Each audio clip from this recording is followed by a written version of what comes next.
Lift up your voice and sing a message of love I bring. Closer, closer, let the truth set you free. Closer, closer, coming for you and me. Shalom. Giving all praises to the Heavenly Father, Yahweh, Bahasham, Yahweh Shai, Bahasham, Rachahakodash. Double honors to the apostles, the bishops, and the elders at Great Millstone who rule well. And as always, we give peace and salutations to the elect. And in today's lesson, we're going to deal with the sting of Martin Luther King, civil rights, all right, Marxism, communism, and Black Lives Matter, all right, which has ultimately been used as a snare to the mind and to the souls of you Israelites to keep you in a position of inferiority, all right, begging for crumbs off of the master's table, all right, acknowledging that Esau is superior to you and that he is your God. All right. And it also leads you into all manner of philosophies dealing with the left hand, anti-Messiah, Satanism. All right. And as Martin Luther King himself, which his real name is Michael Luther King, he admitted that he had entered you into a burning house. Now that interview was hard to find, where he was speaking to Harry Belafonte, but I found this one where ultimately Martin Luther King realized that integration was the least of our concerns as a people. Let's listen to this. All right. In light of so-called black history. All right. And this guy, Martin Luther King, has been a stronghold on the minds of our people. All right. But even before he was taken out. All right. Because he had already did the bidding of the elite, but he started to get a conscience and said a few things. And eventually they took him out. But before he was taken out, he admitted that he had entered our people into a burning house. All right. And next to white Jesus, all right, the next guy in that trinity would be Martin Luther King. And then you're going to have Barack Obama, which were all used as tools to lead our people. All right. And to degeneracy. All right. Crying for crumbs off of the table of the devil and embracing, all right, inferiority, okay? The philosophies of these individuals and things like Black Lives Matter has entered you into a house of Satan. Let's listen to this guy. I must confess that that dream that I had that day has at many points turned into a nightmare. All right. And when you deal with the I Have a Dream speech, which if time permits, we'll get into that speech. It was written by a so-called Jew by the name of Stanley Levinson. And when you read the speech, all right, it contradicts everything that who the world ignorantly calls Jesus Christ stood for and taught. All right. It goes against biblical principles. It's coveting.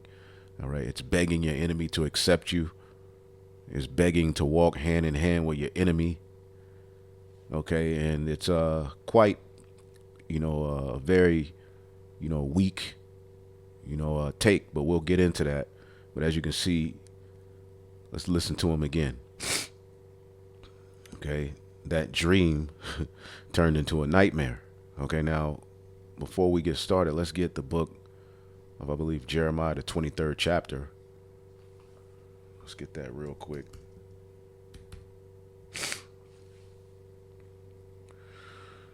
All right, because when you hear terms like communism, Marxism, these are things that, I myself would run away from. It was kind of over my head. I remember when Black Lives Matter was prevalent. It was always being tied to Marxism, and I never got it. We even have a video of, one of the Frisco Dizikes, all right, one of the 3 carpet munchers that were at the head of that organization, admitting that they were trained Marxists. We'll show you that, but we'll show you what that all means and how ultimately you can view the world around you, what they fed to you as culture, as history, all right, and why our people, since civil rights, have gotten even worse. Okay, now here in this chapter, let's get Jeremiah 23. I forget where it is. I haven't brought it out in a minute. Let's see. All right, this is the book of Jeremiah 23 and 25. I have heard what the prophet said. And when you deal with, Martin Luther King, he presented himself as a reverend, as someone who was about the scriptures. But when you get into this guy's life, he was a complete degenerate. And all of the files are out. And I'm not so much going to get into that because it's pretty much public record now. Trump is saying he's going to release everything. But pretty much the FBI followed this guy around. All right. And he was off the heezy.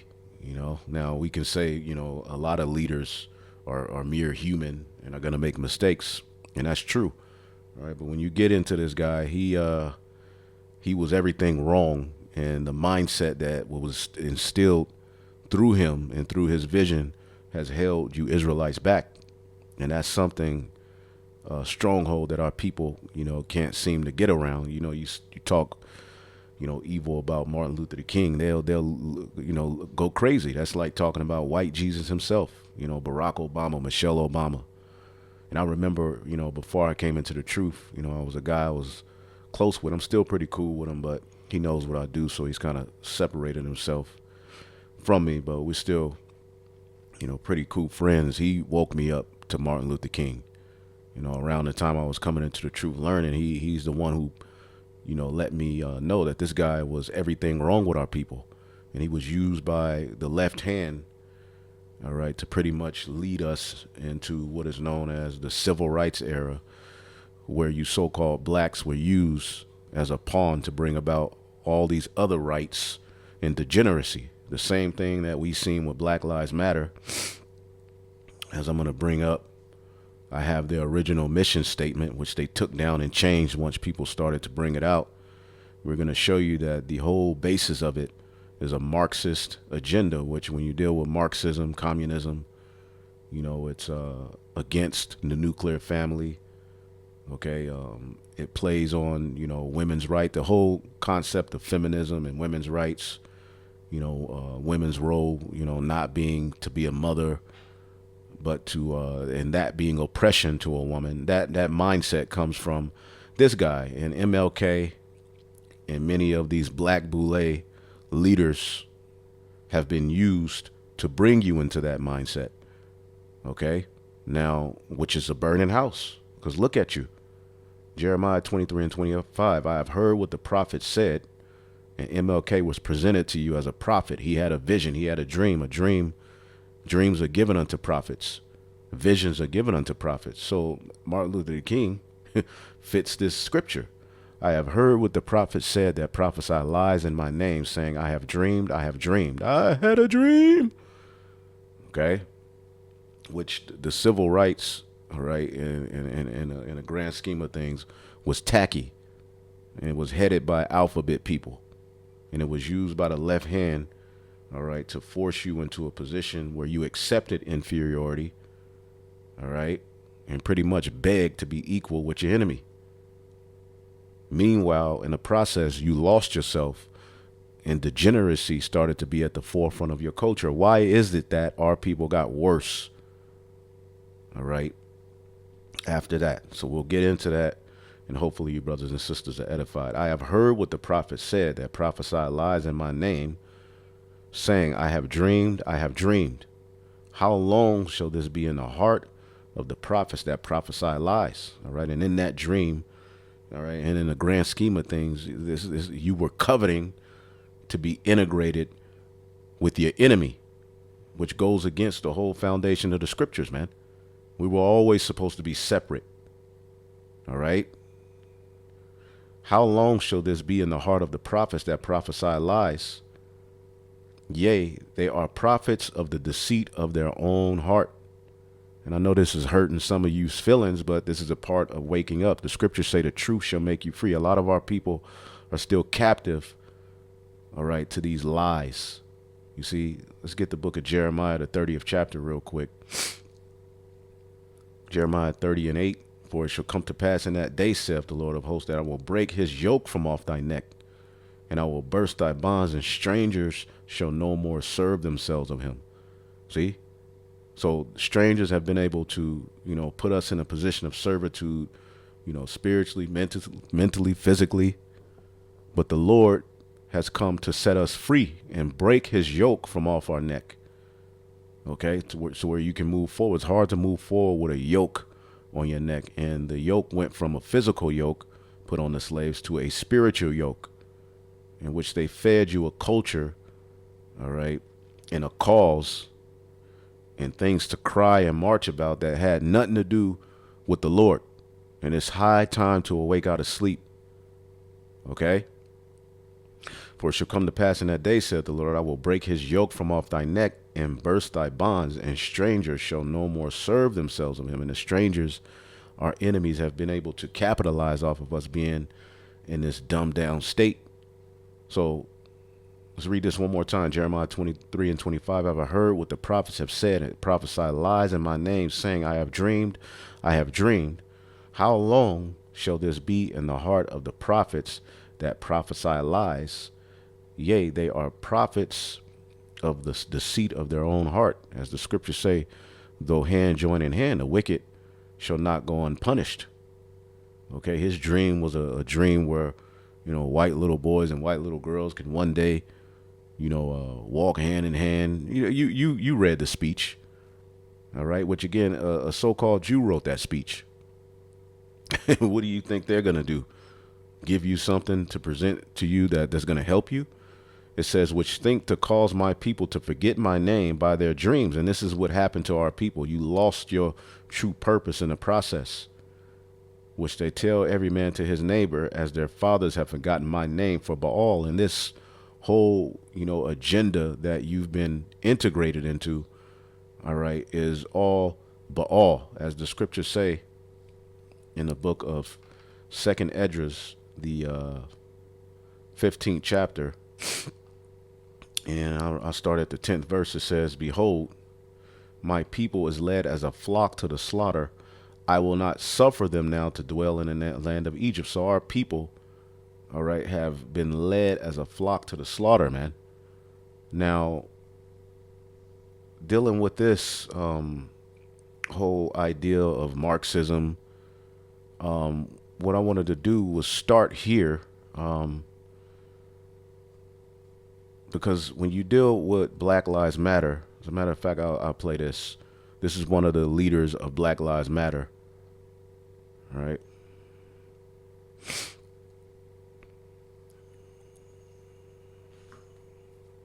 He was concerned, or is concerned, that that there's a lack of perhaps ideological direction in Black Lives Matter that would allow it to fizzle out, as he said, in comparison to Occupy Wall Street. As you are advanced in your own organization, as you all are headed to Cleveland to participate in this Black Lives Movement conference, how do you respond to that particular critique? Again, a loving critique from an elder of the struggle that some others share. Because a lot of people were criticizing BLM. A lot of our people fell for it, but there were some of our people like, wait a minute, this is Marxism, this is BS. And I was hearing it, and I wasn't really able to put it together, but the spirit has been on me of late to go into these things, and I just wanted to present it to you, brothers and sisters, so that you can understand the world around you. And it's all scriptural. Okay? I've even shared as well, to be frank, as a concern about, in part because of the co-optation and the appropriation, that a more clear ideological structuring might be of some value here. But how do you respond to those kinds of, again, loving criticisms? I think that... And this is a lesbo, all right? It was 3 lesbos at the forefront of that movement. And her, one of their houses, or a few of their houses, burned down in those recent fires in L.A. They got caught, laundering money, $90 million, okay, which there's a lot of money laundering going on. And this was nothing more than that, okay, an agenda where they, use the black faces, Trayvon Martin, black men faces, Trayvon Martin, George Floyd. But as we're going to show you, the ideology tied to it was anti-male, pro-LGBT, anti-family, all right, and everything wrong with our people, okay? The criticism is helpful. I also think that it might, I think of a lot of things. The first thing I think is that we actually do have an ideological frame. Myself and Alicia in particular are trained organizers. We are trained Marxists. We are are trained Marxists, organizers. We are trained Marxists. We are trained Marxist. Now, the first thing to know about Karl Marx is that he's 100% JEW. He's a small hat, okay? So he is your enemy, all right? You can look that up. His father changed his name. As you can see here, his father's original name was Herschel Louis, which Louis is a known Jewish name, but he changed it. And this is what a lot of these devils do. They change their names to wiggle around and, you know, fit themselves into particular positions. He said he did it to escape anti-Semitism. All right, but we know that these devils are always up to no good. And it's very interesting that it's these small hats that are always at the forefront, all right, of this wine, all right, that has spread and infected our people. The cancer, all right, the root of our cancer is that we've eaten the fruit of the serpent. Okay, and when you deal with, you know, his ideologies, all right, let's get in an example, you know, his theory on family, all right, and then we'll show you in contrast with BLM. Okay, just to give you an idea of what he was going into. Marx believed that the nuclear family structure reinforced patriarchal power and gender inequalities. Okay. He believed that family was a place where children were taught the values, behaviors needed to support capitalism, which his ideology came about at a time of the Industrial Revolution, you know, where capitalism was the end thing, you know, the elites, you know, a small group of, you know, people owning all of the corporations, you know, employing the slaves, you know, giving them low wages, yada, yada, yada. All right. And his philosophy was a counter to, you know, capitalism. But that's a whole nother lesson for a whole nother time. It says he believed that the family was a capitalist institution that helped to maintain capitalism and the class structure. And also one thing to know is that Marxism is at the forefront of where women's liberation came from. All right, you can look these things up, but I'm just going to tap into this real quick to show you this. Let's see here. Okay.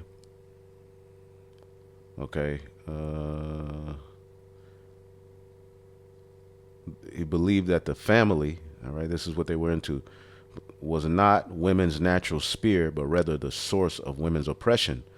Okay, so the whole ideal that, you know, being a mother, you know, being a wife is oppression, that mindset is in our women's minds. But, all right, the root of it goes back to a small hat, all right, and they get their ideals and ideologies going back to the Greco-Roman, you know, system as well, but really it's from Satan, okay? But this is an article showing you that how Marx and this guy, Friedrich Engels, fought for women's liberation. You see what I'm saying? And when you look at the agenda of Black Lives Matter, just to give you an example, and then we'll eventually get into Martin Luther King. All right. This was on their mission statement, which this is a, you know, a division of civil rights. Okay. This is an example of how civil rights, you know, on an outward appearance looks as if it's for, you know, our people. But when you really get into it and what it leads to, you wish you never touched it. Now, this is a video I did some time ago, and I'm just going to, you know, go through this, but this was on their website, Black Lives Matter. But again, if you look this up now, this mission statement isn't there. Okay, but when you read it, it says 4 years ago, what is now known as Black Lives Matter Global Network began to organize. It started out as a chapter-based, member-led organization whose mission was to build local power and to intervene when violence was inflicted on black communities by the state and vigilantes. Okay, but as you keep going, okay, it brings up Trayvon Martin, George Zimmerman, George Floyd. Those were the faces, black men were the faces in which they were able to, invoke emotions and play on your emotions. But when you get into it, all right. Okay, let's back it up just a little bit. See if we can get it. All right. We make space for transgender brothers and sisters to participate and lead. Now, where the hell did that come from? This is a part of Marxism. We'll show you. We are self-reflective and do the work required to dismantle cisgendered privilege and uplift black trans folk, especially black trans women, who continue to be disproportionately impacted by trans antagonists and violence. And you notice the Democratic Party played on these ideals as well, because what you're going to learn is that the Democratic Party was hijacked by communists, all right, which have Marxist ideologies. Okay, and we're going to show you what Marxist ideology is really rooted in and give you a roundabout. All right, of course, you're going to have to do your own research if you want to fully understand it, but I'm just going to give you the basics so that you can kind of understand what the hell is going on, because a lot of these things kind of go over my head sometimes, and I'm sure they sometimes go over your head. What is Marxism? What are they talking about? He's a devil, but what does it mean? Well, Lord willing, when this video is over, you'll have a better understanding of that. Okay, but it says we build a space that affirms black women as free from sexism, misogyny, and environments in which men are centered. So again, men were the face of it. Trayvon Martin, George Floyd, all of this. But this is what the ideology that really was instilled. And this is the same thing that happened during civil rights, where you were integrated into that burning house. It says, we practice empathy and engage comrades with the intent to learn and connect with their context. Okay. We make our spaces family friendly and enable parents to fully participate with their children. We dismantle patriarchal practice. All right. Now, when you go into the scriptures, all right, it's a patriarchy. As a matter of fact, let's just type in patriarch.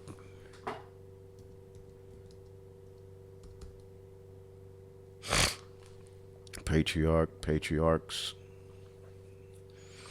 All right, what is a patriarchy? All right, it deals with the men, all right, who are responsible for passing down the genes for your race. All right, this is the book of Acts 7 and 8, and he gave him the covenant of circumcision. And so Abraham begot Isaac and circumcised him the 8th day.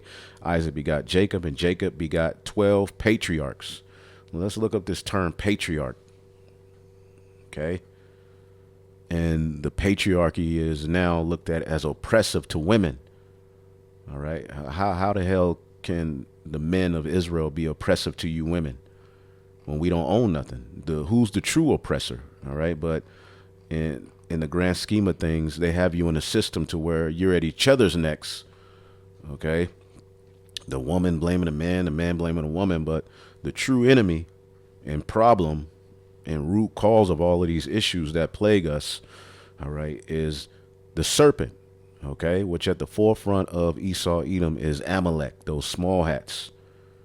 So the patriarch, all right, because they know within the patriarch lies the legacy of our nation, all right. Patriarchis, okay, is the Greek word, founder of a tribe, progenitor, okay. Let's look up patriarch in this sense. And this may have to be a part 2 because MLK himself, I got some videos. Well, one of my new my Unc. I call him Unc. All right, this guy, he's just kind of like a coon, but you know, he brings it out. I'll show it to you. But it says the male head of a family or tribe, a man who was the oldest or most venerable of a group. See, and that's how our nation has always dealt. Now, with certain time periods, there was matriarchs. All right, especially with the Northern Kingdom. But all right, the men were always venerated as the head overall. Okay.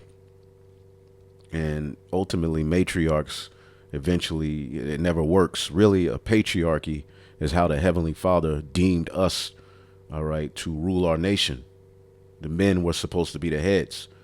But via these ideologies, that's been what? Linked to oppression to the woman, to where she has to be a mother, all right, to where she has to pass down the energy and legacy, all right, associated with the mindset of the father, who gets his mindset from the Most High through Yahweh Shai, right?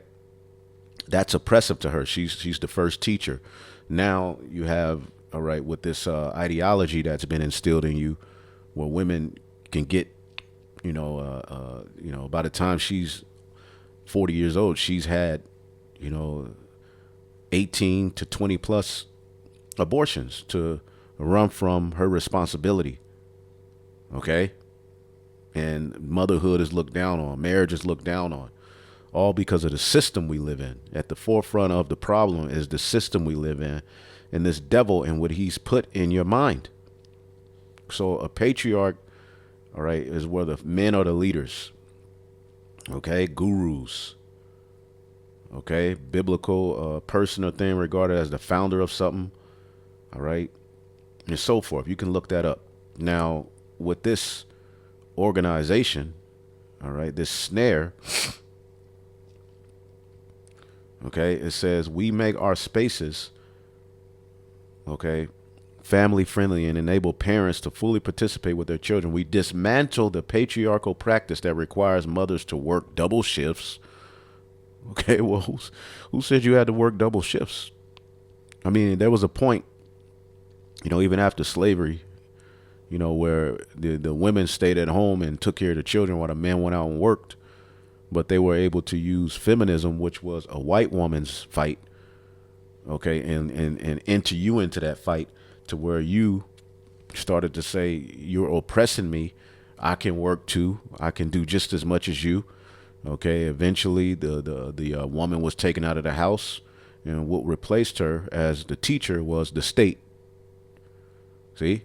As the scriptures say, let's get that real quick. You bind the strong man.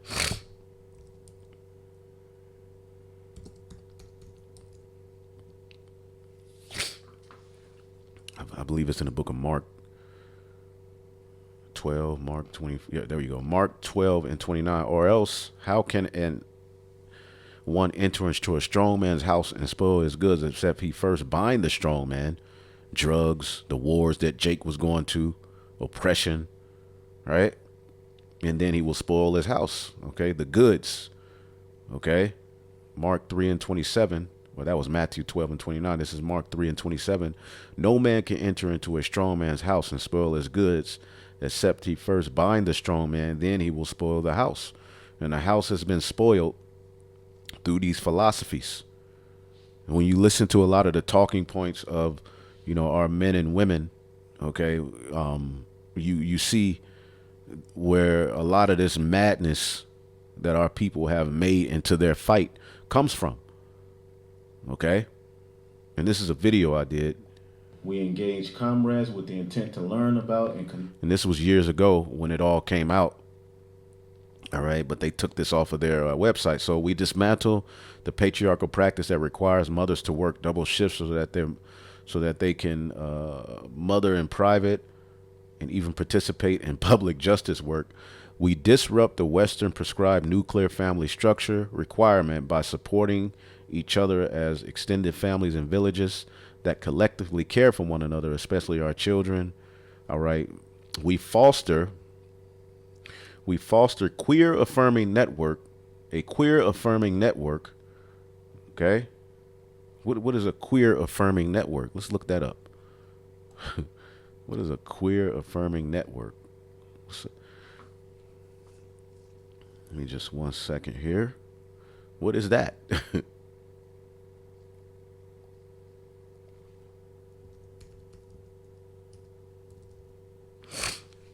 It's queer affirming.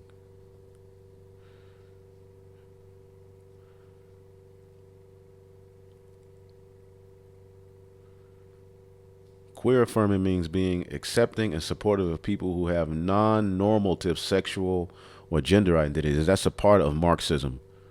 You know, attacking what's normal, attacking norms. It can refer to a type of therapy that can help people in the LGBTQIA. What does all of that mean? Plus community, including pedos, all right, people who want to have sex with animals, all of that. You know, from civil rights come rights for all of them too. And I want to get into the Marxism, but I just wanted to show you that there you go. We foster a queer affirming network. When we gather, we do with the intent of freeing ourselves from the tight grip of heteronormative thinking. All right, heteronormative thinking. See what that is. All right, what is hetero?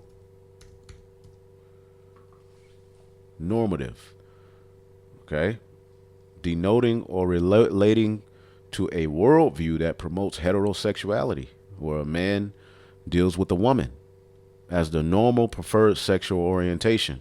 So this is what your Black Lives Matter was all about.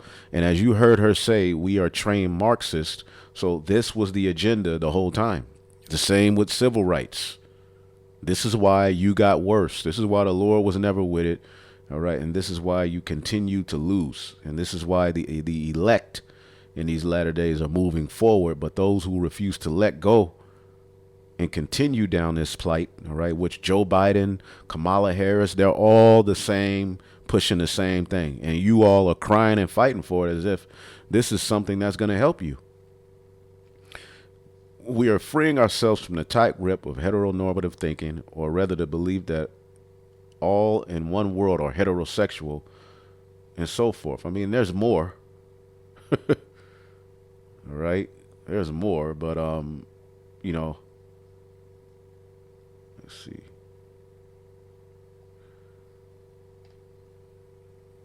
Ageism. So it's not about the elders anymore. All right. So, you know, I'll you know, go back into this, but let's first go into Marxism and how it applies today. Because remember, she said what? All right. We just read her website. Now, if you go to that same website, that ain't there no more. That's because we started to bring it out. I remember the Bishop Tazadakba. He brought it out. You know, I started to bring it out. Other, you know, of course, other brothers started to bring it out. Other people caught on, and BLM changed it. We are trained Marxists. We are super versed on sort of ideological theory. All right, so let's go here. All right, and we're not going to listen to it all, but this was the best video I found as far as explaining what is Marxism, and we're going to apply it to everything you see our people getting into today. As the scriptures say here in Proverbs 23:6, eat thou not the bread of him that hath an evil eye, neither desire thou his dainty meats. His dainty meats are his philosophies. Okay, he has an evil eye. This is what happened in the garden. For as he thinketh in his heart, so is he. Eat and drink, saith he unto thee, but his heart is not with thee. The morsel which thou hast eaten, thou shalt vomit up and lose thy sweet words. And you lose the true doctrine. You lose the sweet words, the way that the Lord intended you to be, by eating these things. His heart is not with thee. And when you go to the garden, okay, which we know this is also a history. Okay, this ain't something that just happened in one day. You know, Adam, you know, the serpent came up. Nah, this is a history, but this did actually happen. But this is more so a allegory all right, to how our people fell. The church likened unto the woman, that's broken down in the book of what's that? Ephesians, the 5th chapter. But this is Genesis 3:1. Now the serpent was more subtle than any of the beasts of the field. Okay. Now a serpent, as you keep reading, it's likened into a cattle. A serpent isn't a cattle. This is all symbology. And when you go into this word serpent, the Hebrew word is nakash, which means an enchanter, a diviner, one who works magic. So he has the way of presenting something to you that is good, but is actually the worst thing that you can take in. He was more subtle than any of the beasts of the field. Okay, he's cunning. Okay, he's very crafty, which the Lord hath made. And he said to the woman, yea, hath God said ye shall not eat of every tree of the garden? Because we know, pursuant to 2 Esdras, the 3rd chapter, Adam was given a commandment. Before the laws were written on stone, and, written by Moses and, put on stone by the Lord's angel, going back here, it was an oral tradition. And Adam was the first to be given that. Then he gave him Eve as a helpmeet, and they were to form a legacy presenting, all right, children, a legacy, all right, the sons of God, who were to be the set apart ones, the holy ones, the upright ones who had the sacrifice, called on the name of Yahweh, okay, and so forth. See, the ones that were made in God's image. It wasn't all men, all right. It started with Adam, then Abel, then Seth, then Enos, all right, all the way up to Enoch, Noah, Shem, Arphaxad, Eber, Peleg, all the way up to Terah, all right, and then who had Abraham, who had Isaac, who had Jacob. Okay, that's how you track the holy seed. Now, the woman said unto the serpent, we may eat of the fruit of the trees of the garden. So she gave them the commandment that they were given, but the fruit of the tree which is in the midst of the garden, the forbidden fruit, God hath said, ye shall not eat it, neither shall ye touch it, lest ye die. See, and we were commanded to touch not, taste not. Okay. And the serpent said to the woman, ye shall not surely die. All right. For God, so you're not going to really die. For God doth know that in the day ye eat thereof, then your eyes shall be open and you should be as gods. Okay. You're going to transcend. All right. This normality. Who's to say that your role is just to be a woman? Who's to say that, all right, you have to follow God? Who's to say, yada, yada this, yada, yada that. And it's the same thing he did to our women in these times. We can tie it to what happened in feminism, okay, which is a lot more to the story, okay. But for God doth know that in the day ye eat thereof, then your eyes should be open and you should be as gods, knowing good and evil, okay. And when a woman saw that the tree was good for food and was pleasant to the eyes, a tree desired to make one wise. And see, this philosophy presents itself as if it's going to make you wise. You see what I'm saying? And in the grand scheme of things, when you eat that, okay, you become a degenerate. So let's get into what Marxism is first. And then we're going to get into a little bit of MLK. Okay, and how civil rights was used as a snare to the souls of you Israelites, man. Okay, to make you inferior and accept being inferior and make your fight, all right, being equal with the devil. Hello, thank you. I'm glad to be here. I want to address something Tom just said, which is, in fact, that woke is supposed to advance equity in Europe. Woke. See? Woke. Remember the woke culture? It's been woke for the last 4 years, right? All right. Biden and Kamala Harris, they represented woke culture.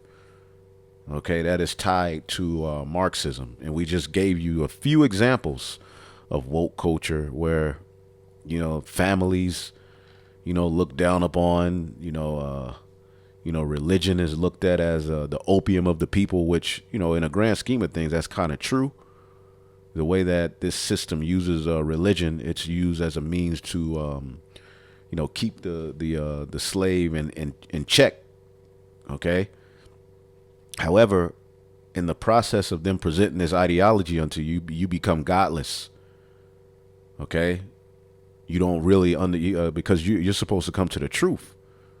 Okay, the truth of the Bible is far from anything this devil, okay, presented to you. Okay, so he believed that religion will become unnecessary. He believed that religion was a form of false stability. Okay, so it was a very godless ideology, but we do know that the religions and how they were presented to our people, all right, was a form to keep them dumbed down. All right, this is why you have to come to the prophets. Okay, but let's go back here. So here's the definition of equity, and see if it sounds like a definition of anything else you've ever heard of. The definition of equity comes from the public administration literature. It was written by a man named George Frederickson. And the definition is an administered political economy in which shares are adjusted so that citizens are made equal. Citizens are made equal. See that? Your inclusion, DEI. Okay, all of that stems from this. Does that sound like anything you've heard of before? Like socialism. They're going to administer an economy to make shares equal. The only difference between equity and that's your fight. That becomes your fight, being equal. Okay, telling the rich, all right, that they have to give up their privilege, okay, to help you to come up on a level so things can be equal. It's a snare, man. Socialism is the type of property that they redistribute, the type of shares. They're going to redistribute social and cultural capital in addition to economic and material capital. And so this is my thesis when we say, what is woke? Woke is Maoism with American characteristics, if I might borrow from Mao himself, who said that his philosophy was Marxism, Leninism with Chinese characteristics, which means woke is Marxism. That's a very provocative statement. It's something you will certainly hear it is not, that it is different. And the professors and the philosophers will spend a large amount of time explaining to you why. No, it's about economics when it's Marxism. This is social, this is cultural, this is different. It's not different. I need you to think biologically for one moment, and I don't mean about your bodies. We could do that. That's a different topic. I want you to think how we organize plants and animals when we study them. They're species, but above species there are the genus of the animals. So you think like the cats, all the cats, but you have tigers, you have lions, you have house cats, you have whatever, leopards, many different kinds of cats. If we think of Marxism as a genus of ideological thought, then classical economic Marxism is a species. Radical feminism is a species in this same genus. Critical race theory is a species in this genus. And we saw critical race theory come out, which it exploded in the face of this devil. All right, but that's a part of his wokeism, to pander to the the oppressed. These are the types of things that are at the forefront of, fixing the economy, fixing the divide, all right, between the rich and the poor. All right, it's just another way to control the slaves. Okay, but we're living in a time where Esau ass is being exposed, so they had to renege on it. But let's just keep listening. Queer theory is a species in this genus. Yep. Post-colonial theory that's plaguing Europe is a species in this genus, and they have something that binds them together called intersectionality that makes them treated as if they are all one thing. But the logic is Marxist, and I want to convince you of that. Because Marx had a very simple proposition, but we get lost. We think that Marx was talking about economics because he often talked about economics. He wrote a book called Capital. It's a very famous book. And we think, well, this is about economic theory. But this isn't true. It's only true on the surface. If we go below the surface, what Marx was talking about was something different. We know what Marx's hypothesis was that we must seize the means of production if we're going to bring socialism to the nations, to the world. We have to seize the means of production. So we have to ask, what does he mean? And if we think that it's about capital, then we miss what he means. If you think it's about the means of production in the factory with a hammer and the means of production in the field with a sickle, then you miss what it means. And he was very well a Edomite supremacist. Let's go here real quick. Let's see here.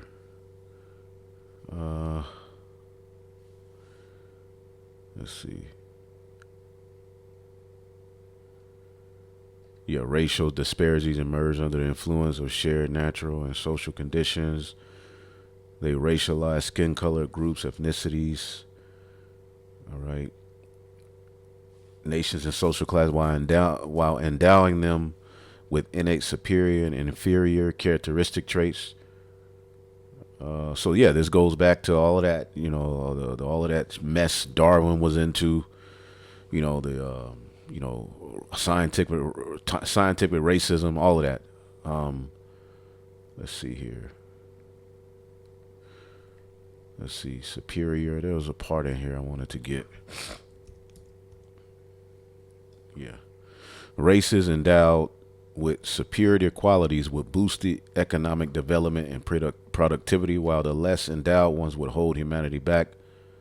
Yada, yada, yada. All right, but let's go back here. Because Marx explained what makes human beings special in his earlier writings. And what makes human beings special is that man is a being that is incomplete and knows that he is incomplete. And that's ultimately how you're presented to the world when you take in his civil rights. Okay? You're incomplete, you're inferior, and you're begging, all right, those of the higher, hierarchy, those who are more developed, who are higher on the IQ, to share their wealth, to share their, privilege with you. Okay? Which it becomes a shit show after a while. It becomes nasty work. You become a pest. Okay? That's why Esau's laughing at y'all asses. What do they say? Ashamed, offended by everything, ashamed of nothing. All right? He is a man whose true nature has been forgotten to him, which is social being. He is a socialist at heart who doesn't realize it. And the reason he doesn't realize it is because of the economic conditions operating as a means of construction or production, not just of the economy, but of him, but of man, of society, and particularly of history. Marx said that he had the first scientific study of history. How is history produced? By man, doing man's activity. And man's key activity was economic activity, as he saw it. And so economic production doesn't just produce the goods and services of the economy, it produces society itself. And society, in turn, produces man. He called this the inversion of praxis.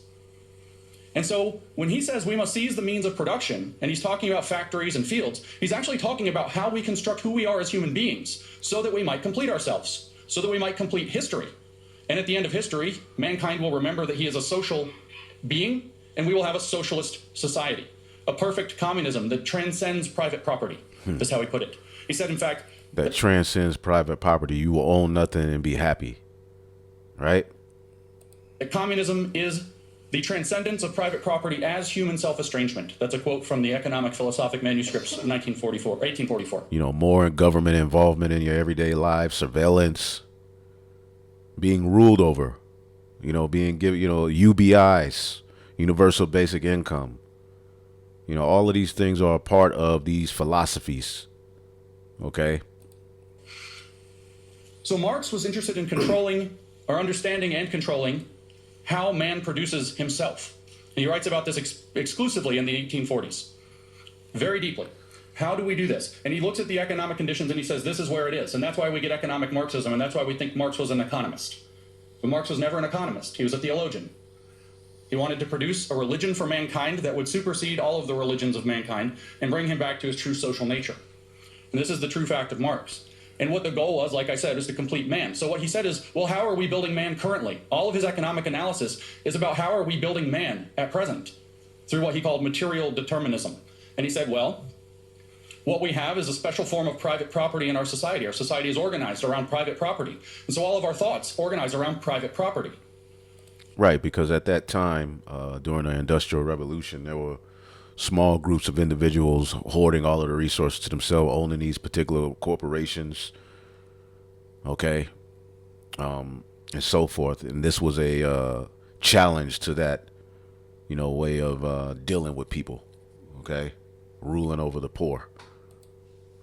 In other words, there's a special kind of property that the bourgeois elite class has access to, and then they organize society to exclude everybody else from access to that property through exploitation, through alienation, through estrangement, through oppression. And so what Karl Marx was proposing is that economics becomes a vehicle to separate society into a bourgeois class that has access to a special form of property The people who have access wish to retain that, so they oppress people and keep other people out of that special form of property. They erect a system of classism to do that. It's enforced by an ideology called capitalism that believes that this is the right way to engage in the world. And what we have to do is awaken the underclass, the proletariat, to the real conditions and the fact that they are historical agents of change, and bring them to do a revolution and transform society. And that's what BLM did. You know, you seen Jake burning, you know, and that was edged on, you know, Harris, you know, Biden, you know, Obama, you know, Michelle, they edged you Jakes on to go out and, you know, burn things up and, you know, destroy your own neighborhoods. You know, that was the revolution that Marx, you know, foresaw, you know, and within his doctrine, the poor would eventually rebel against the elite class and these corporations who didn't want to share what they had, you know. It's very interesting. It's very cunning, you know, and you sit back and you're like, what the hell? Like, why? This is too much. But we're just getting, you know, going to go through some of it. So that we would have equity or socialism, whichever word you want. They have the same definition. Now, let's say that we step out. We step back from this species, this economic species, Homo economicus, and we step back to the genus, and we look at this idea, a special form of property that segregates society into people who have, the bourgeois, and the people who do not have, who are in class conflict with an ideology that keeps this in place. And the underclass must awaken with consciousness to fight back and to seize the means of production of that form of deterministic property. And now we say, change out class, put in race, and watch, we get critical race theory falls out of the hat, just like that. Very simple. In 1993, Cheryl Harris wrote a long article for the Harvard Law Review called Whiteness is Property. She explained that whiteness, or white privilege, constitutes a kind of cultural private property. She says it... And you notice Biden was bringing up white privilege a lot. See if we can find an article on that. Which he was an actor. That's very interesting. Right after his presidency, he openly becomes a 33rd degree Mason, which could have been a show. You could have already been one. Then he enters into an acting agency. You know, before that he couldn't walk. He didn't know where he was at. Now he's winning. You know, this nigga's at the top of the world.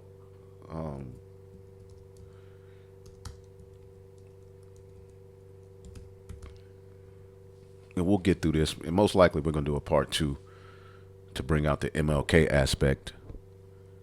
Or how you know, there you go.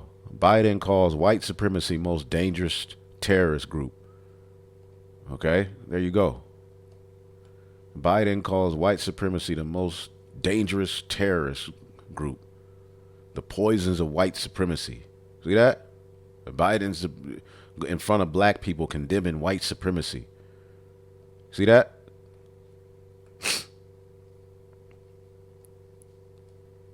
Let's go back.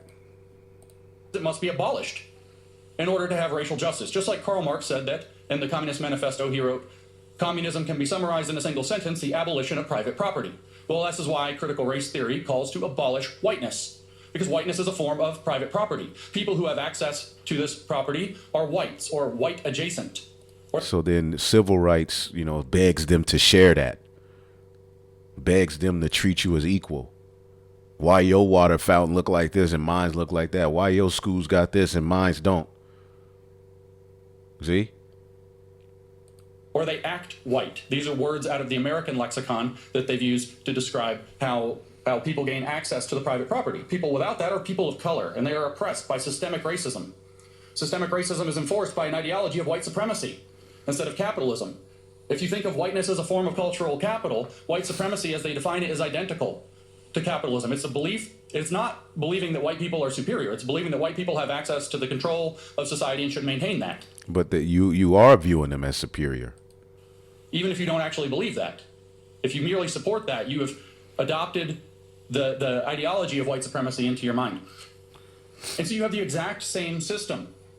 And the goal is to awaken a racial consciousness in people so that they will band together as a class and seize the means of cultural production so that white cultural production is no longer the dominant mode. It's a big mystery in Europe, I know. In the UK, throughout Europe, I hear this question again and again. Why on earth is this very American phenomenon about slavery and so on that doesn't apply to our country? Why is it popular here? It's because it's not about history at all. It's not about slavery at all. Those are excuses that they use. It's about creating a class consciousness that's against this form of property called whiteness, that's against the dominant culture that may just be a matter of fact, say, here in Europe.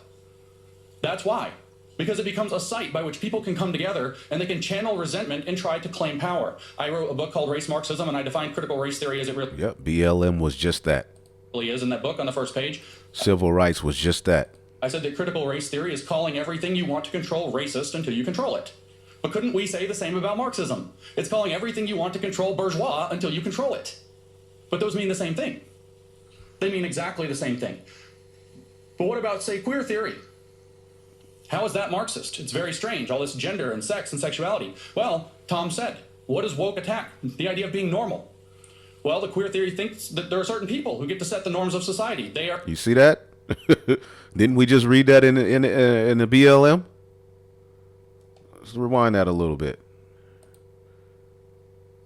Like, because how does queer always get linked with black? How does, all of these rights for these nasty Libiquita people now is Libiquitia? What does the I mean?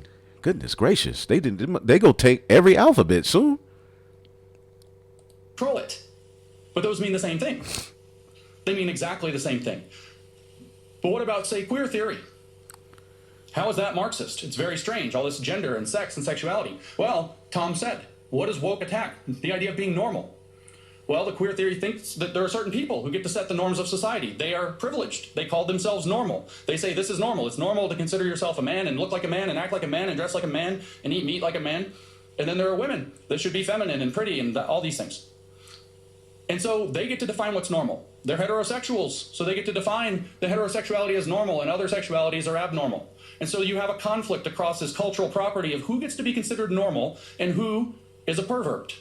And this is the ideology of the serpent. You shall not surely die. You don't have to stick to this order that God gives you. You can do as thou wilt. Okay, and you have your Jay-Z's, your Beyonce's, all of these Hollywood monsters, that you people worship. They're all pushing it. Kendrick Lamar. This is what they've all been indoctrinated into to help lead you into that burning house. Or a freak, or some other term that gets used in their literature. But technically, who is a queer? Which sounds like a slur, but they adopted it, and it's a technical academic term now. And there was a point where none of these things were accepted in your culture. Now it's the norm. See, integration led to you, all right, becoming a big-time degenerate. And there were particular civil rights leaders that were used by the devil, charismatic speakers, to help to lead you into that madness. MLK being one of the main culprits, which in front of MLK was a guy named Bayard Rustin, a sodomite. That was the real leader of civil rights. Okay? Which we'll get into all of that.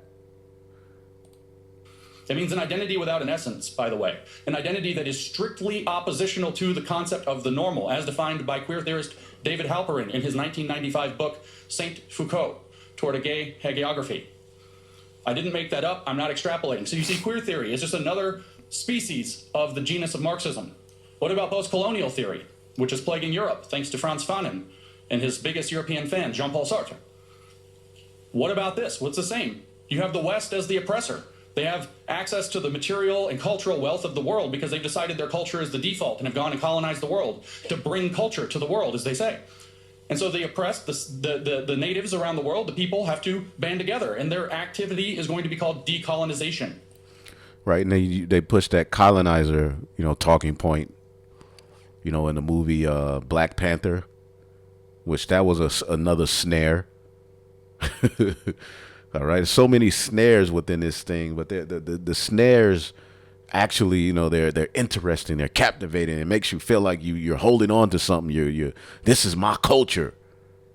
But at the same time, you're being led to a burning house. Let's get the book of Wisdom of Solomon, the 14th chapter. And we'll start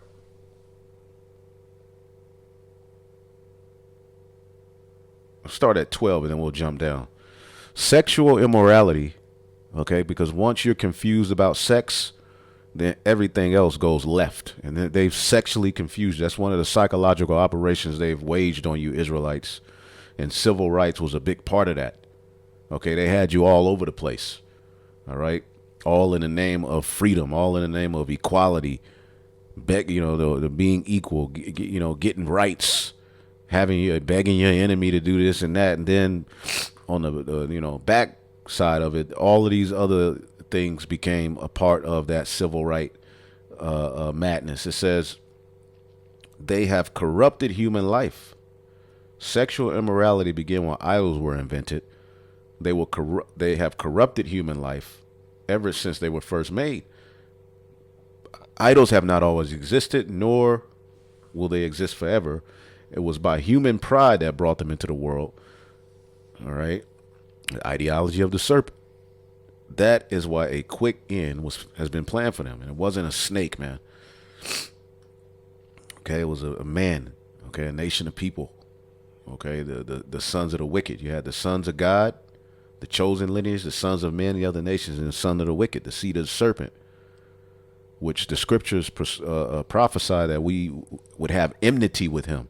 This is a part of that enmity, as in Egypt, they said, let us deal wisely with them. Okay. They've been very, very keen in implementing all of these ideologies and dealing wisely with you to turn you into a complete reprobate. Our people are programmed to come against us. Right. But this Marxist agenda is cool to them. That's something to fight for. That's something to cry for. That's what they were crying for during Kamala's, supposed to be president. Biden, Obama. See? One thing led to another. The results of idolatry, because this is when you're not worshiping Yahweh Bashem Yahushai and you start to serve idols and taking these different philosophies, this wine, you become drunk, as the scriptures say. Let's get it real quick.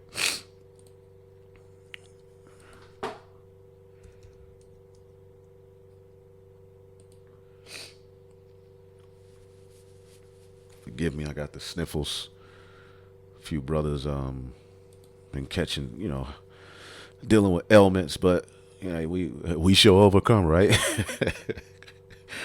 And we shall overcome overcome what? In the grand scheme of things, when Jake screamed, we shall overcome what? What have you overcome? Okay, the scriptures tell us, all right, that if we overcome, we're going to get power over the nations, man.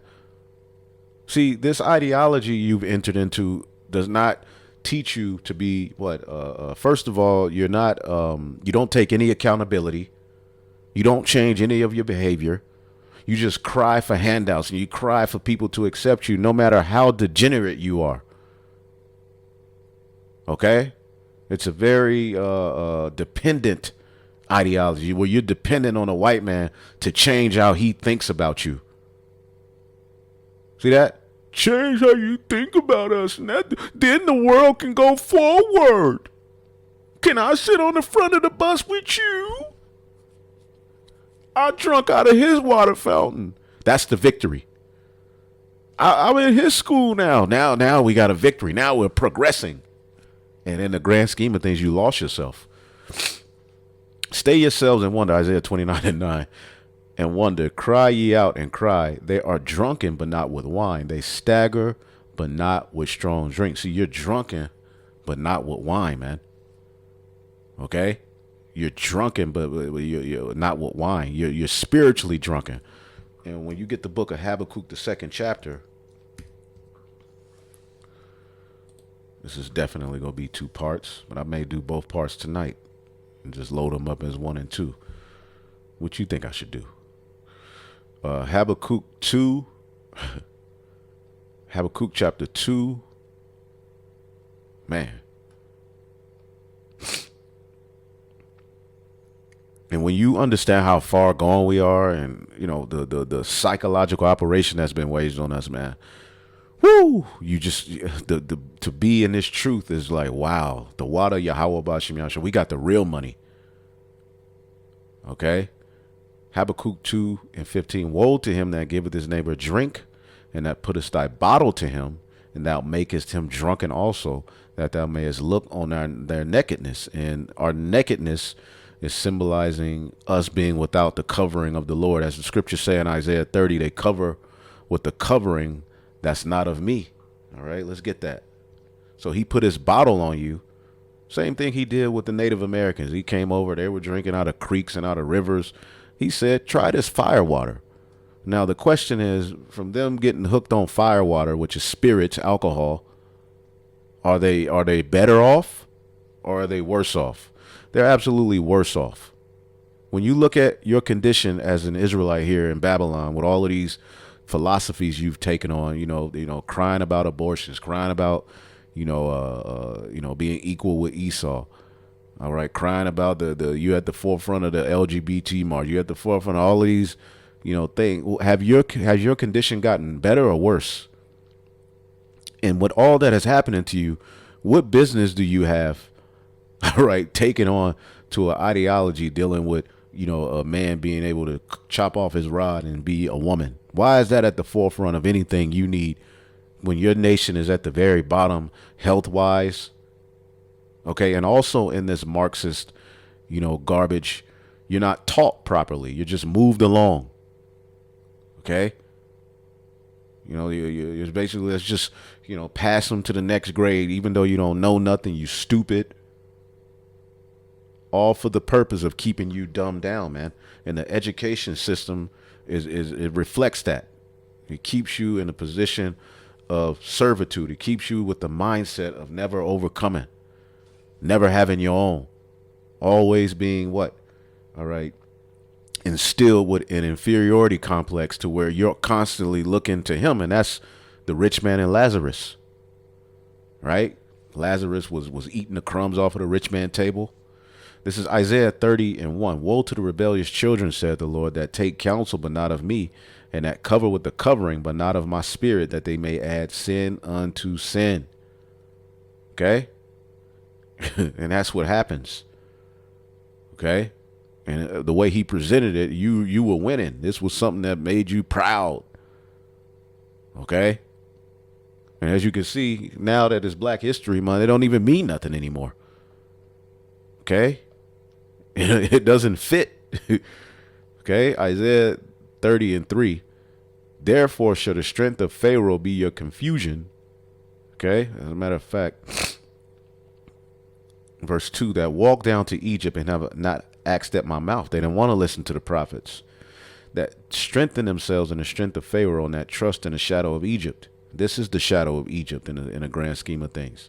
Therefore shall the strength of Pharaoh be your shame, and the trust in the shadow of Egypt your confusion. And this is why our people are so goddamn confused and drunk. Okay? Let's go back. Let's go back and get a little bit more of this, and then we'll move on to MLK's nasty ass. Okay? Because even the files are out there now. All right? It's been public knowledge, but Jake, oh man, all people make mistakes. Like, Martin Luther King was a savage. Let's just be honest, man. But we ain't gonna even deal with the aspect of the things that came out about him and his true character, but more so how he was used to lead you to these ideologies, man, these idols. They have to remove every aspect of Western culture. So when they come to Belgium or they come to France or they come to the United States and they say we're going to decolonize the curriculum, or they go to the UK and say we're going to decolonize Shakespeare, this is what they mean. We're going to remove the cultural significance of your cultural artifacts because those cultural artifacts themselves are oppressive to us. This is the same system. It's another species in the exact same genus, and that genus is Marxism, which is a way of thinking about the world. And the goal is always to seize the means of control of the production of man and history and society. Marx merely believed it was through economic means. Now it's through socio-cultural means. The evolution into this sometimes called Western Marxism began in the 1920s. We had a Russian Revolution in 1917, and this did not happen in Europe. And the Marxists in Europe were confused. And so Antonio Gramsci sat down and wrote out some things. And George Lukács sat down and wrote History and Class Consciousness after the failure of the revolution in Hungary. And they wrote what became cultural Marxism. The idea that we have to enter the cultural institutions in order to change them from within, because Western culture has something about it that's repelling socialism.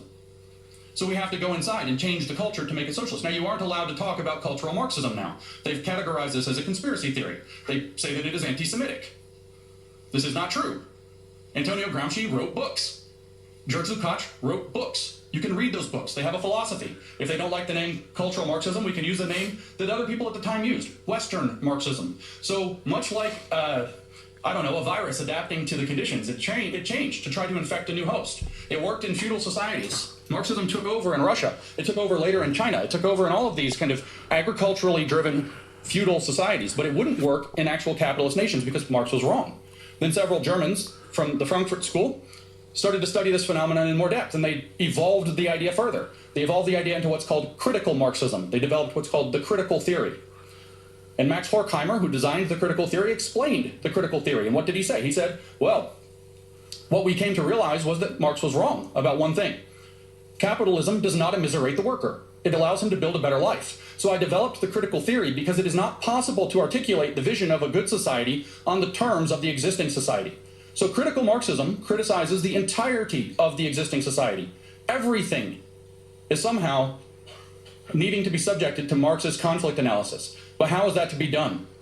They sought an answer through the middle part of the 20th century, and World War II breaks out. The Frankfurt School comes to America, which in this metaphor is the Wuhan Institute of Virology, because gain of function began to happen on the Marxist virus very quickly in America. And American universities adopted these professors from Germany. And Herbert Marcuse, writing in the 1960s, said extremely clearly, this writing in 1969, not only did he say capitalism delivers the goods, gives people a good life, makes them wealthy and comfortable and happy, he also said that the working class is no longer going to be the base of the revolution because of these things. In other words, we don't have to be responsible to the working class anymore, which opens up the ability for Marxists who are seeking power to make friends with the corporations. The bosses are no longer the enemy, they're an opportunity. Because the working class is irrelevant. He said the energy is somewhere else. He said it's in the racial minorities, the sexual minorities, the feminists, the outsiders. That's who he said have the energy for a Marxist revolution in the West. And you see it happening. Who again? Who? All right. Sexual minorities. All right. That's who were included. That's where you get this thing of inclusion. This is what Trump is speaking against. You know, through inclusion, we've, basically had to give up our privilege to help these underprivileged minority, marginalized groups of people, which is ruining our world, is ruining America. Not the working class. And so Marxism. And you Jakes are you're in that bunch. Who was it again? Salakia. And he said the energy is somewhere else.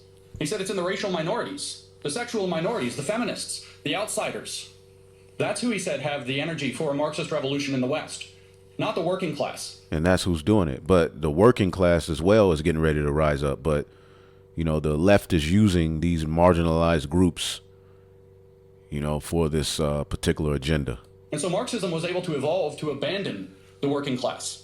And so what did they do? Well, all they had studied for 30 years was what they called the culture industry. An industry that commodifies and packages culture and sells it back to people. So supposedly stripped of what it actually is. Right, because normal people that are of the working class they've been ignored in this whole agenda. It's all about the alphabet people, women, straight men, normal people, families. They lose out. Okay? But going back here, all right, the results of idolatry. And this is where you Israelites are now. And this is speaking of the history of the sons of God when they ate that forbidden fruit. This is what happened. One thing led to another. It was not enough to be wrong about the knowledge of God. They lived in a state of evil warfare. Okay, that's your ghettos. This is a result of that Marxist madness.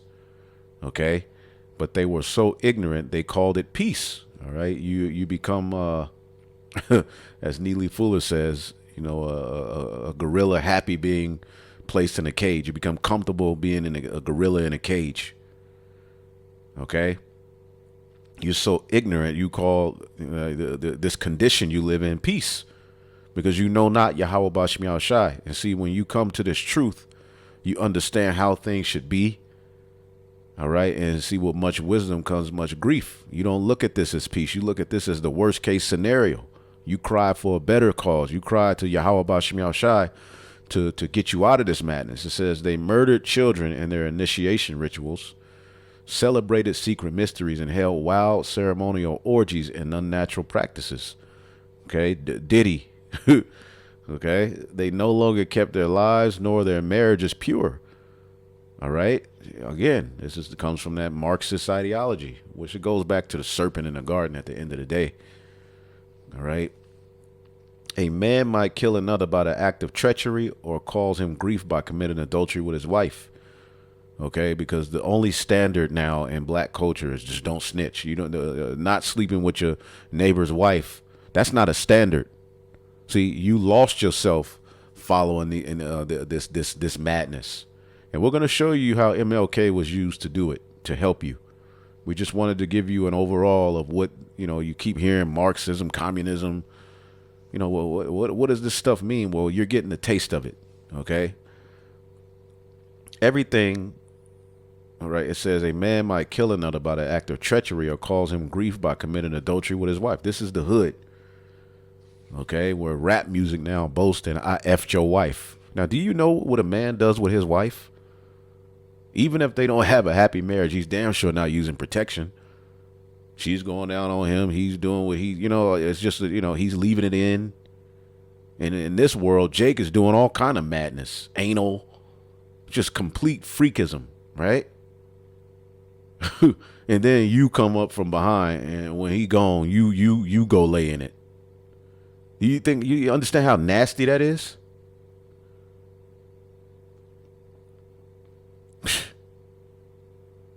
Everything was a complete, and there's no order in sex. Okay.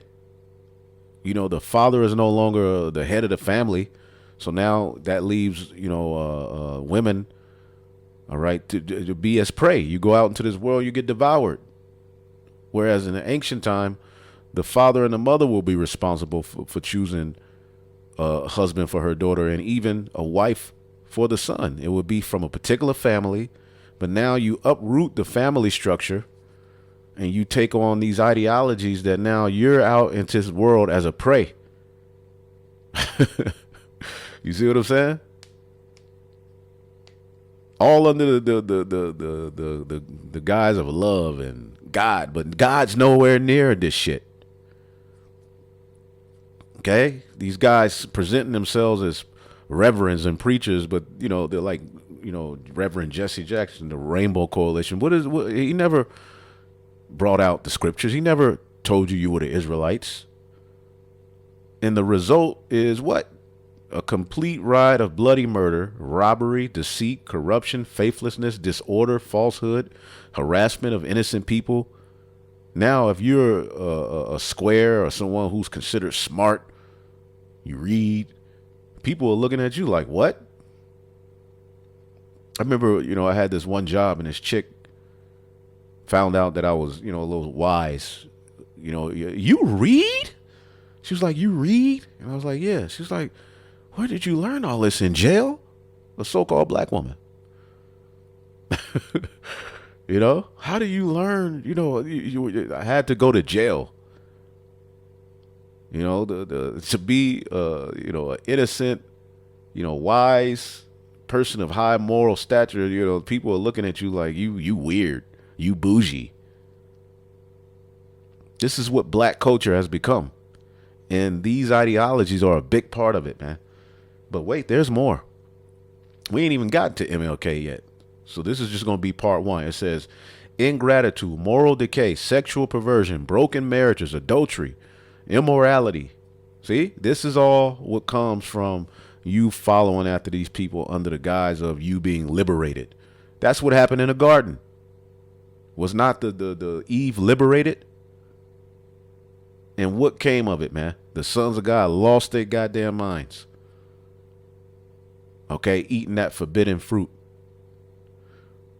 The worship of idols whose names should have never been spoken is the beginning, the end, and the cause and result of every evil. People who worship them lose control of themselves in ecstasy, man. And sex is powerful. And when there's no order in it, man, all right, people really get caught up into some craziness, man.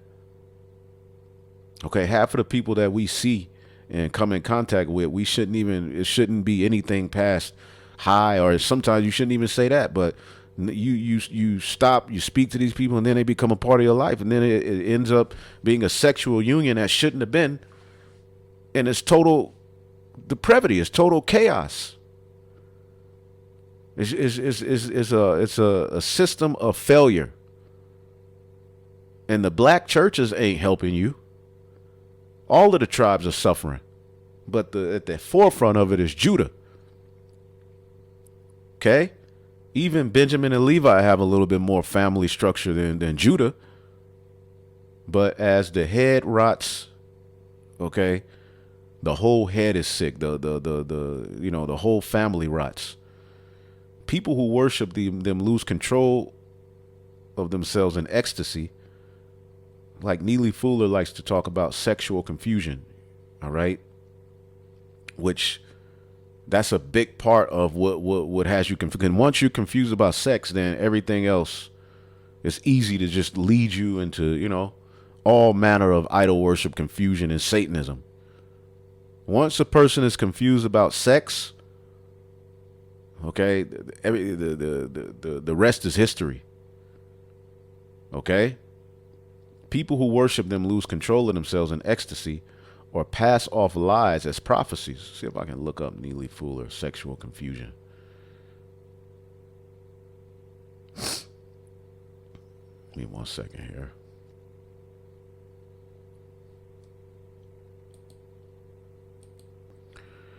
Yep, this is Neely Fuller, sexual confusion, which he just passed away recently. I learned some things from this elder. He passed away. He wasn't preaching the truth, but he did give understanding of the system of Edomite supremacy, things that we can link with the scriptures.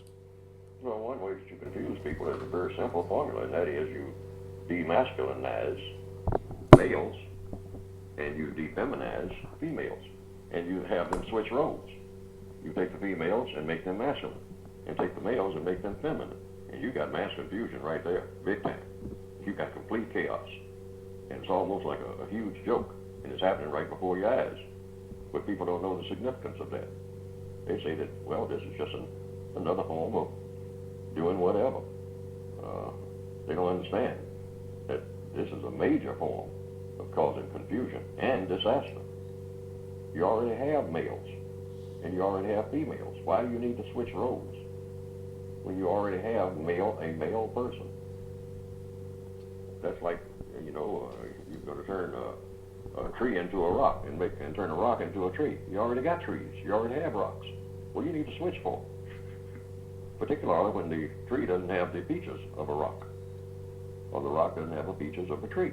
They're not equal. And this is exactly what they're doing. They're saying everything is everything. There's no difference between anything when it comes to some things that they designate that there's no difference. And then they play that out. And they almost scream in laughter at how, for the most part, the most intelligent of black people buy into that. And just nod, just like, robots. And say, yes, that makes sense when it makes no sense at all. Yep, your actors, athletes. That's what they start with, the most intelligent, because that's how you control people. You get a very articulate black person to say, oh yes, a male is a female. Yep, and who does Jake deem intelligent? Okay, well, they first used the preachers to, but now it's athletes and actors and comedians and Dwayne Wade, Magic Johnson, Don Cheadle, okay? Queen Latifah, they're all into it, so hey, why can't we be all into it? And if you notice, the mass majority of these Jakes children's are trans now. A lot of these actors, Marlon Wayans, okay, because they're all juiced in and linked in. Tommy Davidson. This is a crazy situation we're in. After all, he has nipples on his chest. Yes, I mean, that's a sure thing. That's a guarantee. And say it with great passion. And a female, well, everything's the same. I mean, what's the difference? I mean, you treat everything the same. I mean, why make a difference between, how you address everything? Everything's the same anyway. A lamppost is the same as a wolf. That's the kind of logic that the white supremacists will sit up with their feet on the desk and say, let's run this past black people, because they're so incredibly stupid. Let's see if they'll buy into it. Let's see if they'll buy into the most stupid thing that you can ever come up with. Damn. Say it with a straight face and repeat it often enough and see if they'll buy it. Because it usually works. And sure enough, no matter what it is, whether it's drugs, whatever it is, all they do is just repeat it often enough. And the next thing you know, the most learned of black people will start nodding in unison. And the white supremacists say, niggers forever. Got him. Wow. So you in fact, you had said several times that that might be racist white supremacists were going to have black males in dresses. You had said that many years ago. So I said that in 1972, and people looked at me and said, no, yeah, there are some black people who are like that, and we know that, cross-dressers and all like that. I mean, it's always been. Say, but that's not going to become the general rule. And I said, oh, yeah, you think not? And they said, well, Bull has gone off the deep end. And so the white supremacists will run that through the computer. Well, yesterday we had 18 classifications of sexuality that we're going to spread among the black people to improve their conditions. And you say, okay, what's the projection for next year? Well, we got 18 now. Next year the projection is 52. 52 different types of sexuality to choose from for you black people. And you say, well, why are you doing this, sir? Well, it's going to improve things for you. You black people want to be improved, don't you? All right? Well, get on board with this. Listen to me. All right? You need to diversify your sexuality. I mean, it's something incorrect. Your sexuality is too limited. You talk about some male-female mess. I mean, well, you need to kind of branch out a little bit. I mean, all you ignorant black people all over the world talking about some male-female. I mean, are you crazy? Male with female? Are you crazy? No. Well, sir, out of all due regard, what should a male do? He's got a phallus, and the female has a vagina. Well, I'll tell you what. The white anus is the new black vagina. How about that, boy? Wow, sir, what are you saying? Yeah, that's right. And the holy grail of all sexuality, as always, all you dumb, ignorant black people, the holy grail of all sexuality is what? The white female vagina. Black female vaginas are obsolete, boy. Have you heard? And you say, no, I haven't heard that, sir. Well, you just heard it now from me. And when I speak, that's God talking, right, boy? Yeah, okay. Let's do a little backslapping here. Let's do a little high five. Yeah, he becomes your God. He tells you what to get mad about. He tells you what's right. He tells you what's wrong. He's led you into a burning house. This is what came with civil rights. Like that, get on board, all you intellectual black people. We are going to disperse sexuality into thousands of different types of sexuality if we can get you to buy into it, to get you away from what? That black male with that black female, that's what. Because eventually that's what we're going to have to keep doing. We're going to have to make it real uncomfortable for that black female to be around a black male at all and having these little black offspring forever that's making problems for us. And the man carries the seed. We can lay with any tribe or any nation of women and still bring forth the seed. But the goal, all right, in a perfect situation, you will be with your own first. Okay, you're supposed to, make marriages amongst your own. Okay, the other nations were supposed to be conquered, put off their gods, and if you dealt with them, they would come as concubines. There's an order to the things, you know what I'm saying? But everything's all scattered, everything's all messed up, and our men and women they don't see eye to eye, and it has everything to do with these agendas that have been thrown at you. We just read that when you take on idols, broken marriages, adultery, immorality, moral decay, sexual perversion, lying, passing down lies as truth, no order, no respect for a higher power, you've become godless in being led into this burning house. Okay?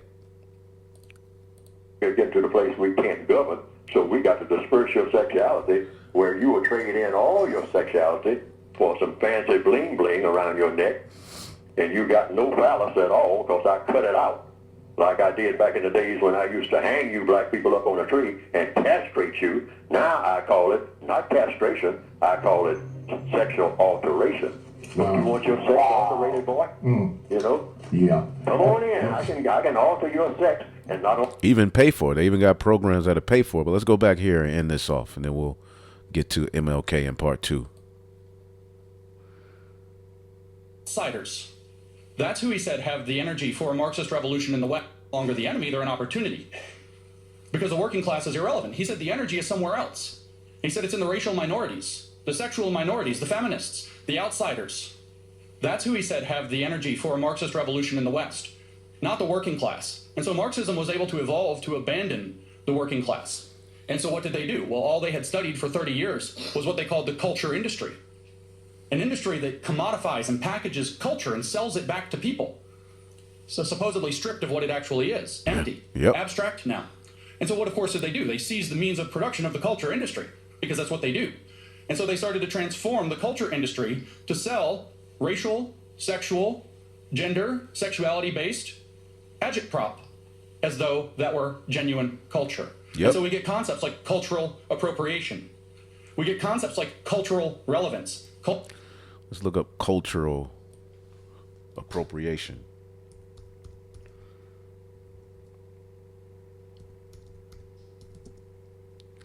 Cultural appropriation. And I'm learning every day. I see why the priests were taken care of by Israel, because they had to be focused. They had a very, very, it's like all day, I'm just focused on, what can I bring out to edify, learning, and, but it is what it is. It says cultural appropriation is an act of taking something from another culture without giving credit or permission. It could also be used of a culture in a way that is belittling or that was not intended. Wearing a Native American headdress as a non-native person, all Edomites are, Cherokee now, using blackface to mimic racialized stereotypes, dressing up as a person with a disability you don't have, yada, yada, yada. Okay. See where he's going with that. Cultural this, cultural that, cultural everything. And it's all provided in pastiche. It's all provided as a mockery of what's really going on. And this evolved in America's highly racialized context, and we ended up with woke, a form of identity-based Marxism, a constellation of Marxist species that all work with the same operating premise but locate themselves in different, and I'll use the German term here for this, folk. LGBTQ is a folk. Yep. And they get folkish identity there and become activists. The black community is a folk. How do I know? That's what W.E.B. Du Bois said it would be when he laid down the foundations that became critical race theory later. They think of he was a sellout. Some say he was an Edomite, but he was definitely used by the left hand to put a mind F-U-C-K on you Israelites, man.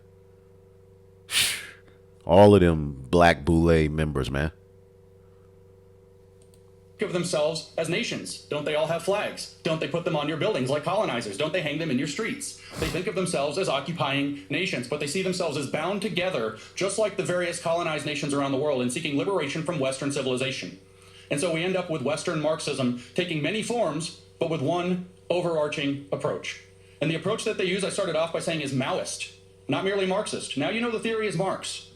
It's just evolved into different species to attack the West at its weakest points through our tolerance, through our acceptance, through our openness, through our generosity, through our best traits, actually. The things that we should be proud of being, the things that we are proud of being. But Mao Zedong knew how to use identity politics. I don't know how you study in Europe, but in America we have very red-washed education, as we might say. The communists have stripped out all education about communism entirely. You don't learn about it in America at all. So we don't learn anything about Mao. And maybe you don't know this, but I tell this to American audiences and they're shocked. Mao used identity politics. He created 10 identities in China. 5, he labeled red for communist. 5, he labeled black for fascist. And he categorized people into these identity categories. What they are doesn't really matter. Of course, they were communists. They were things like landlord and rich farmer and things like this. Right-winger is a bad category in and of itself, by the way. Conservative, all of them, bad. Bad influences, that's another one. You could be a bad influence for just thinking the wrong thing or saying the wrong thing at any time, or because the government decides it doesn't like you. These are the bad categories. And if you have a bad category, very importantly, your children have a bad category by default. So they create a social pressure for your children to identify as revolutionaries, at which point they get a red identity, a communist identity, a good identity. And they get rewarded for it. And the youth led the revolution in China because Mao did this, identity politics through the children in the schools. This should feel very uncomfortable to you. Because here we have, at least in the United States, we tell our children being white is bad. Being white is oppressive. You automatically hurt people of other races by your very existence. And see, this is where that shameful spewing is now biting these Edomites in the ass, and they're having to deal with the reality of how they have become the dominant race. You know, it's not the science that you've presented. All right. It's ultimately the Most High set you up, but you did it by means of wickedness, the swore, lie, pseudoscience. Okay. Even Marx was pushing that pseudoscience, man. Okay. So we have here a situation where now we're in need of a whole new system. Okay. A system of righteousness, because this is madness. It's produced the worst kind of environment. But by the way, if you become queer, we'll celebrate you. Right. And you can create a radical army of people who identify as gender minorities and sexual minorities at 7 years old. You can lead them into paths of puberty blockers and transition, medical transition, which of course Big Pharma profits off of. And Jake is into that. See? But it's all, you know, under the guise of being liberated from the elite, the white man. So it's a snare, man. At 7 years old, behind their parents' back. There's a reason for this. It's the same program that Mao Zedong used to radicalize the youth in China. The only thing different is the identity categories have shifted. It's Maoist cultural revolution with American characteristics, and it's being exported to Europe. And just like how critical race theory has come to Europe, even though it doesn't make sense, it will come to Europe, whether it makes sense or not, and you will have a cultural revolution here too. You guys even had a kind of offshoot one in 2020. George Floyd dies in Minnesota, which has nothing to do with you. And you guys have statues coming down in Europe. Total nonsense. It doesn't matter, though. The point is to destroy Western civilization from within. It's a mess. Using Maoist techniques. One last point about Mao to kind of drive that point home. Mao said in 1942 that his formula to transform China was called unity, criticism, unity. First, you try to create the desire for unity. Then you criticize people for not living up to that. Then you bring them into unity under a new standard. Does that feel like what you're being put through? Control out of chaos. Order out of chaos. We use words like inclusion and belonging. We'll have a place where everybody feels like they belong. We just want to have an inclusive space. But unfortunately, you have racist ideas, and you have to criticize we have to criticize you for those. You need to criticize yourself for those. You need to go study shuishi in Mandarin, exactly like Mao said. And then we can bring you into unity under a new standard, which Mao called socialist discipline, which we in the West would not buy. We call it in the West inclusion. And so we have this new program, and within inclusion we have, or above inclusion actually, we have sustainability. We have a sustainable and inclusive future. I see the Agenda 2030 here with an X over it. The sustainable and inclusive future is the new socialist standard, that we will have freedom under socialist discipline. And Mao said the way that that will work is through what he called democratic centralism. We call that stakeholder capitalism. And my shot at the World Economic Forum is taken, because it's one of the things coordinating this. Yep. My shot at the United Nations is taken. This is what they're doing, man. You will own nothing and be happy. All right, we because you're so stupid and degenerate, you know, we'll hoard all of the resources, and we're gonna give you, all right, universal basic income. This is where you need to sit over here. This will be your 15-minute city. All right, yada yada yada. You know, and this is gonna save the earth because there's too many savages running free breathing, eating, overconsumption, yada, yada, yada, you know, peace and safety. Because it's one of the things that's coordinating this. So woke is Marxism. It's advancing through Maoist cultural revolution. It's using Americanized identity categories. And while some of those will not work in Europe, I guarantee you the colonial aspect will. They will find your weakness. They will adapt the theory to fit because it's like a virus that will evolve to its host. And Europe is at great risk. Now, the last thing I'll mention is this risk is twofold. When you endure Marxist provocation, Marxist strategy is always of the same type. It's called middle-level violence. They don't come at you with full-blown Bolshevik assault very often. It's middle-level violence. They provoke, which means if you give in and you do like Jean-Paul Sartre said in his foreword to The Wretched of the Earth by Franz Fanon, the post-colonial book, he said, the violence is coming. So Europe's best bet is to give it away so that they don't kill you. They'll murder you and take it, or maybe you can give it away, give your culture away, give your countries away, and they'll let you live. They're coming for you. And this is what Europe needs to learn. That's what he says in the foreword of Wretched of the Earth. You can read it for yourself, probably in the original French that I can't read. And I think that's the path Europe has followed. So you can give away, that's one side, because they provoke at the middle. Or you can react and overreact, which sadly Europe has had a rough history in the last century with overreactions. And if you overreact, what will they do? They will weaponize your overreaction for a century, forever, and gain moral authority so that you end up having to give it away later anyway. So you have to stand firm in your principles, but you have to do so cleverly. You have to do so understanding that you're being provoked, which means you don't react as the provocateur wants you to react. And this is you Israelites have been provoked. See? And they've just played on your reaction to lead you into this mess. You have to outsmart them, which is not possible unless you know the diagnosis of your problem. You need Yahweh Bahashem Yahweh Shai. That's the only way out of this matrix. Without Yahweh Bahashem Yahweh Shai, you will remain confused. All right, you won't understand the world around you. All right, as the scriptures say, until I came into the congregation of Yahweh Bahashem Yahweh Shai, then understood I therein. So we're gonna end this one and get to part 2. Hopefully I will edify it and you have a better understanding of it. Although there is more, although there are things you can look up on your own. If you want to add any information on the comment board, feel free. All right, and shalom.